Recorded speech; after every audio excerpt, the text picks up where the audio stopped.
Now, we could do the same thing with proportions. So we want to see the difference between proportions. And we might do this in a way that says we have two samples where we have a number of successes and failures.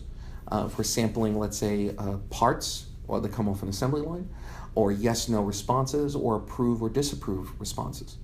So let's say we were trying to calculate whether or not one sample voters would say yes to a proposition or no to a proposition. We would take two samples and we want to see if the two samples are, what their confidence intervals are. Our formula is similar to what we had before. In both cases, both are from the proportion as well as the difference of the means. We see that we have the proportion 1 prediction point estimate minus the proportion 2 prediction estimate, plus or minus the z multiple, again, as we had discussed before, times the standard error of the difference between the two. The difference between the proportions is calculated by the difference of success in sample 1 minus the difference in success for sample 2. So this is a difference from the x mean, or the sample means, but it's a similar concept. Our standard error for the difference between the proportions is a little bit different. This is going to be equal to the square root of the prediction of success for P1 for sample 1 times 1 minus P1 over N1. So you remember that this part looks like the way it was for a single proportion, a confidence interval for a single proportion. But now what we're going to do is we're going to add for the second sample the same thing. So the predicted success for sample 2, P2 hat, times 1 minus P2 hat over N2. And then we will take the square root. So here's our sample. From the data set on the right, we have 300 tests of products, success and fail. So did the items pass our test or fail our test? We have 2 trials, but we only show 20 here. So 1 means success, 0 means failure. We want to obtain a confidence interval between the difference proportions in the 2 trials.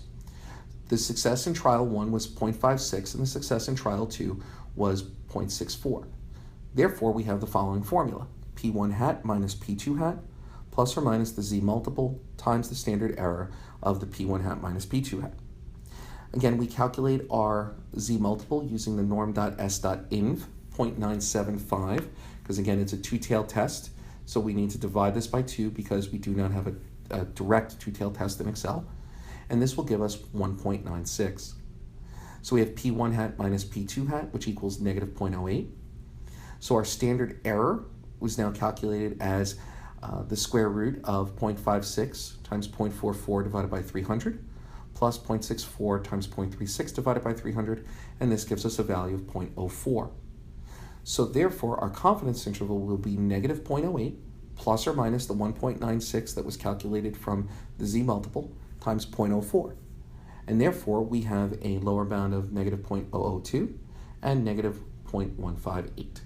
You'll notice that this does not cross 0, and when the confidence interval does not cross 0 in terms of the difference between the proportions, that is an indication that there is a difference between the 2 proportions.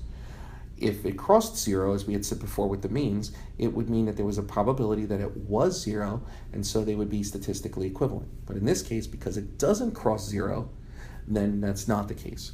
We would say that these 2 samples are very different.